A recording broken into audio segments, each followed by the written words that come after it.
me start with some macro view and then come to a micro view. I think it starts from the coaching industry. So the coaching industry itself, I've been coaching since 2006 and you've been also coaching for donkey's years. So I think the way the industry itself has evolved was nobody knew coaching. Then people understood coaching. They realize it works. There is, some change that happens for the individual. There was also a time when that change was happening for the individual. One of the things people realizing is that they didn't want to stay in the system anymore. That also started happening. Right? And as organizations continue to build this culture, it worked for them. But they also realize it takes time, and it takes time not only because change itself takes time, but it's also focused on this micro unit. So I think that's what happened, and slowly they started looking at, in terms of the time, effort and money that goes into it, they started looking towards AI platforms, so that there is scale provided. Wherever there is an immediate need, you have something that helps them, and then wherever there is a human connect that is required, then the human can connect with them. So slowly coaching is becoming for shorter durations. It's also becoming high skill, and it's also looking at how to and I think this is very important. It's also looking at how does in a larger need that the organization may have for change, how does this fit into that? So coaching becomes one of those tools to be used at that point in time. So I think that's what's happening with the coaching industry. What do you think? What else do you think is a driver for why should anybody look at team coaching in their portfolio? I think one of the most important drivers is the shift because the organizations are realizing that the challenges that they are facing is not individualistic alone anymore. They are realizing that the challenges are more systemic in nature. For example, they're finding that people are working in silos. There is we worked on a project where where that's the exact problem that we faced. I'm working on another project where the big challenge of the alignment. There is a vision that a leadership team has, but it is not easy to align the organization with that vision. And that's where the complexity of working with team and working of team of team comes with, right? And that's what makes it systemic in nature. So organizations are realizing that the challenges are not individualistic alone anymore. I think that's where the need is going to evolve for working with teams, working with systems.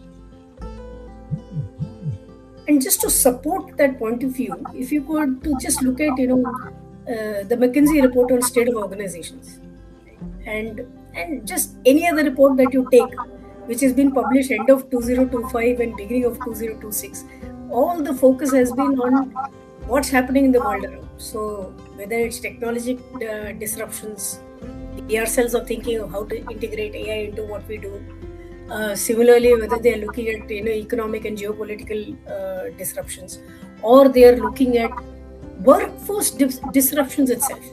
So whether it is Gen Z, whether it's an aging workforce, whether it is and which calls for a different kind of a leadership. AI agents, the hybrid of human and non-humans is going to become the workforce now. Absolutely. Which means that the need to lead these people is going to be different. And no longer will it be, and just to add to your point, no longer will it be about saying one person can make all the difference. Yeah, I was reading one of the report where they're talking about that leadership in organizations is not anymore about a leader. It's about the leadership team, right? And that makes a whole difference.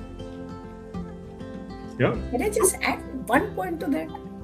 As an example, so I'm currently working with an organization where they have grown. It's been a very good, very steady organization. They've grown. What they're realizing is that with growth comes your ability to connect with the last mile. And that gets disrupted. So now they're wondering, how does the culture percolate to the last mile? And interestingly enough, none of the leadership team wants to have the tough conversation. Interesting. Interesting. I think the second important point of having something like team coaching in your portfolio is because it enhances your ability to work with the complexity. While you are working as an individual coach, you are working with individual leaders, and that's fantastic. You work with individuals, but the amount of stimulus that comes to you is limited. When you're working with many, one to many, you are working with teams, and possibly team of teams if you are working with the systems. So your ability to handle the complexity significantly increases. When you have team coaching credential as a portfolio, organizations are able to see that you have the ability to handle that complexity. And couldn't agree with you more there. I mean, just this organization is now trying to figure out how do we create a team at the last mile, so that now this team can be held responsible for what happens at the last mile, right? And therefore the culture as well. So absolutely, and that brings in so much of complexity just in terms of the stimulus, just in terms of different mindsets, and and helping them work with the team that they wish to. And I think I also want to add to that the last point, and I think this is very, very crucial from a report perspective, is what ICF themselves in their future report have actually put out there. So they're talking about now how the entire coaching work and world is moving towards being more systemic in nature, and therefore the need to work with larger or units of performance for the organization. Right, and which is a team. The unit of performance for an organization is a team, and therefore, including all these, whether systemic challenges or the ability to work with complexity, all these things are going to come to the fore now. Yeah. So I think, thank you, Saras, for mentioning that report. If you guys have not seen it, please go and take a look at 2026 ICF Coaching Futures report. It gives you an insight into how the coaching industry is going to evolve in next 10 to 15 years, and what are the possible alternative futures that could have happened, so you could prepare yourself for that. Fantastic. So that was the third point that you brought in. I think the fourth point, which is also extremely important, is that there are a lot of credential coaches. Let us understand the fact. There are a lot of credential coaches. You will find many ICF credential coaches, EMCC credential coaches, AOC, and a whole lot of them. But what you wouldn't find in the market are many team coaches yet. And as I said earlier, team coaching gives you an ability to work with complexity and not just the individual. So when you have that portfolio in your hand, you kind of differentiate yourself, from the crowded space of being a credential coach. And I just want to add, right from being part of the pilot batch of ICF in terms of team coaching credential to where we are today, I think what is also becoming important is coaching and, working to teams are all, different tools or approaches one can use. I think it's also important to start understanding that organizations today are no longer while they went to team building and so on and so forth, they were all outside in. Now they are also concerned, how does this team develop itself? And therefore, how does this team show up? And therefore, potentially as a team coach, what could work for you if you do get that in your toolkit and your belt. It's important that you can also look at longer engagements which has staying power for the organization to make that change. Right. So of course it brings in revenue, it brings in longer engagements and all of that. But I think that's important because that's where change happens. Part change doesn't happen. And I just want to add to that last point, fifth point that you brought in, Saras, that it adds to the engagement and revenue.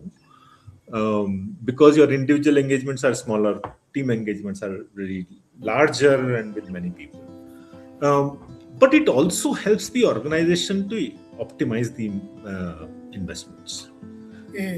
Imagine 8 to 10 people, individual coaching assignments, and the total cost of that assignment versus the team coaching assignment where working with individuals. But yeah, there may be some individual coaching in that, but the overall cost of the team coaching assignment would probably be still much lesser.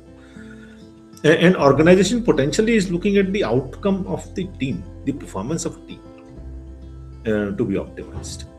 I think that's where it becomes very useful. So I think the last thought for people is to understand whether you're ready to have team coaching in your portfolio. Yeah, I think if you have intentions to work with team or you are working with team, it's probably a good thing to have. But if you are a person who prefers to work with individual and who gets energy out of working with individual and want to see individual changes that are happening, then probably you don't need a team coaching.